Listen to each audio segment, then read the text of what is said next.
Salut à tous, c'est Julien. Aujourd'hui, on se retrouve pour la critique du film Ad Astra. C'est une critique sans spoiler, donc je ne vous révélerai pas l'intrigue du film. Ad Astra, c'est donc réalisé par James Gray, qui est notamment le réalisateur de The Lost City of Z, que j'ai eu l'occasion de voir à sa sortie et qui m'a beaucoup plu. Et au casting, on retrouve notamment Brad Pitt, Tommy Lee Jones et Donald Sutherland. Avant de commencer cette critique, n'hésitez pas à liker la vidéo et n'hésitez pas non plus à la commenter et à vous abonner. Le film raconte donc l'histoire de l'astronaute Roy McBride qui va tenter de retrouver son père qui est au fin fond du système solaire. Il va donc essayer de renouer le contact avec son père mais également de résoudre un mystère qui pourrait bien supprimer toute vie sur Terre et en dehors, si tant est qu'il y ait de la vie ailleurs. Ce film est un film déprimant. Loin de là le fait qu'il soit nul ou qu'il soit emmerdant, que Brad Pitt soit nul dans son rôle. Non, ce film est vraiment un très beau film, un film qui nous transporte, mais c'est un film qui est déprimant de par son histoire en fait. Brad Pitt interprète un personnage qui n'a pas trop d'émotion, qui en tout cas ne la montre pas ou à très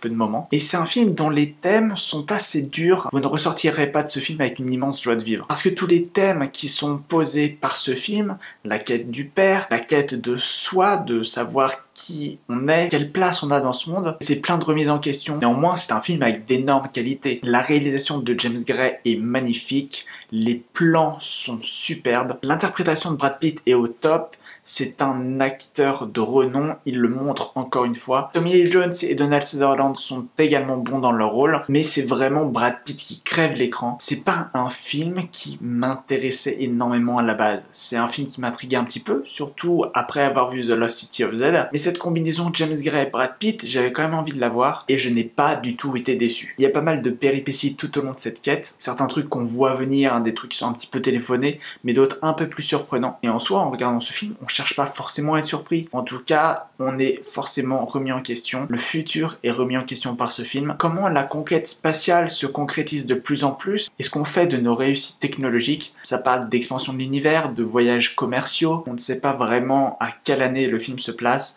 On sait que c'est juste des dizaines d'années après nous. Et cette vision pessimiste de l'avenir est totalement le contraire avec les superbes plans du film. La réalisation, la mise en scène est vraiment top. C'est pas mon film sur l'espace que je préfère de la décennie, notamment parce que j'ai plus aimé Interstellar et qui est vraiment un énorme chef-d'œuvre. Mais mine de rien, ce film-là est une réussite. Ça fait vraiment plaisir de voir un projet comme ça, assez futuriste mais également terre à terre. C'est un film qui est très intéressant et que je vous conseille vivement d'aller voir. C'est pas un film qui marchera beaucoup au box-office malheureusement, mais je suis convaincu que c'est un film qu'il faut voir tout de suite au cinéma parce que ça n'aura pas forcément le même impact devant votre télé, devant votre ordi ou devant votre téléphone. Foncez le voir au cinéma si vous en avez l'occasion parce que je suis prêt à parier que vous ne le regretterez pas. Donc voilà pour cette critique vraiment très rapide du film Ad Astra de James Gray. J'ai fait exprès de ne pas trop rentrer dans les détails mais juste de vous donner mon ressenti à chaud. C'est un des films à voir cette année et lors de cette rentrée. Je vais arrêter cette vidéo là. Je le répète, je vous conseille vivement d'aller voir Ad Astra. Je vous invite à commenter cette vidéo pour me dire si vous allez voir ce film, si vous l'avez déjà vu, ce que vous en pensez. N'hésitez pas à mettre une petite indication spoiler si vous spoilez le film. N'hésitez pas non plus à liker cette vidéo si elle vous a plu